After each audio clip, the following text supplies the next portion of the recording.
நடிகரும் அரசியல்வாதியும் பன்முகத்தன்மை கொண்டவருமான விஜயகாந்த் மறைந்துவிட்டார். அவருடைய மறைவு செய்தி என்பது பேரிடியாக விழுந்துள்ள நிலையில் சென்னை மயிலாப்பூர் 121வது வட்ட தேமுதிக நிர்வாகி சக்திவேல் என்பவரும் அதிர்ச்சியில் உயிரிழந்திருக்கிறார் என்ற செய்தியை பார்த்து கொண்டிருக்கிறோம். விஜயகாந்த் அவர்களுடைய மறைவு பேரிழப்பாக அமைந்துள்ளது. சென்னையில் உள்ள அவரது இல்லத்தில் வைக்கப்பட்டிருந்த பூத உடல் தொண்டர்கள் மற்றும் பொதுமக்களின் அஞ்சலிக்காக சென்னை கோயம்பேட்டில் உள்ள தேமுதிக தலைமை அலுவலகத்திற்கு கொண்டு செல்லப்படுகிறது. அதன் நேரடி காட்சிகளை நாம் பார்த்து வருகிறோம். சென்னை கோயம்பேட்டில் உள்ள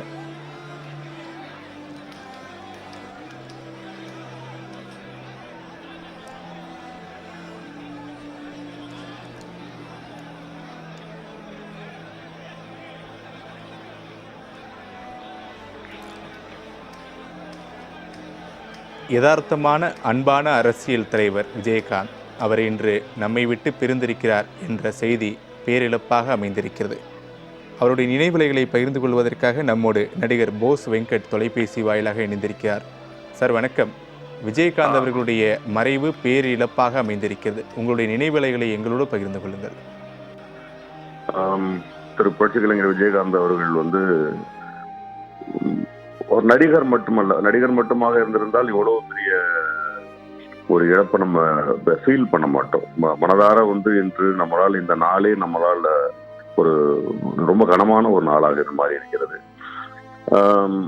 திரு புரட்சி கலைஞர் அவர்களோடு நான் சகாப்தம் என்கின்ற படத்துல நடித்தேன். அவருடைய மகன் சண்முக பாண்டியன் கதாநாயகனாக நடித்தார். அந்த நேரங்களில் அவரோடு பல விஷயங்களை நான் பேசியிருக்கிறேன். ஒரு இவ்வளவு யதார்த்தமான ஒரு நல்ல மனிதரை நம் வாழ்நாள்ல இன்னொரு முறை சந்திப்போமா அப்படின்னு நினைக்கும் போது ஒரு பெரிய வருத்தமாக இருக்கிறது.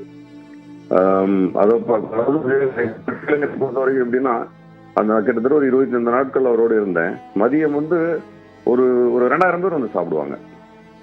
ஆனா நம்ம ஷூட்டிங் ஸ்பாட்ல ஒரு 100 பேர் 120 பேர் தான் இருப்பாங்க. அவர் ஒரு பெரிய தோப்புல சமைக்க சொல்லுவார். அண்டாவா சமைக்க சொல்லுவார். அது யார் வராங்க, யார் சாப்பிடுறாங்க, யாரு போறாங்க தெரியாது. நான் கேட்டேன்,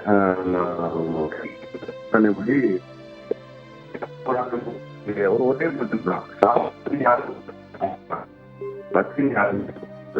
சொல்லி சொன்னாரு. அப்பேற்பட்ட அரசியல்வாதியாகவும் ஒரு மிகச்சிறந்த மிக நாகரிகமாக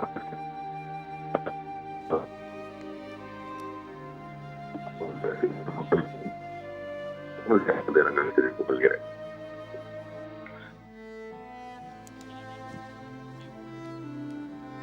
விஜயகாந்த் அவர்களுடைய வாழ்க்கை என்பது மறக்க முடியாத நினைவலைகள் தான்.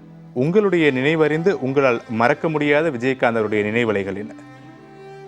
என்னுடைய திருமணத்திற்காக நான் எல்லாருமாக போயிட்டு அழைத்தோம். அப்போ நடிகர் சங்கம் பழைய கட்டிடம் இருந்தது. அழைத்த பொழுது அதே நேரத்துல திரு மோகன்லால் அவர்களுடைய விழா ஒன்று அங்கே கொச்சியில இருந்தது. அதுக்கு நான் வரேன்னு சொல்லிட்டேனே, என்னால வர முடியாதுன்னு வருத்தத்தோடு சொன்னார். அது சொல்லிட்டு நாங்க எல்லாம் கிளம்பும் பொழுது என்னை அழைச்சு இங்கதான் போனேன். என் தோளை தொட்டு என்னுடைய மனைவியை அழைத்து, இவள் என் மகள், பத்திரமா பாத்துக்க அப்படின்னு சொல்லி 2 கைகளையும் இணைத்து வைத்தார். அது என் வாழ்நாள்ல என்னைக்குமே மறக்க முடியாத நிகழ்வு.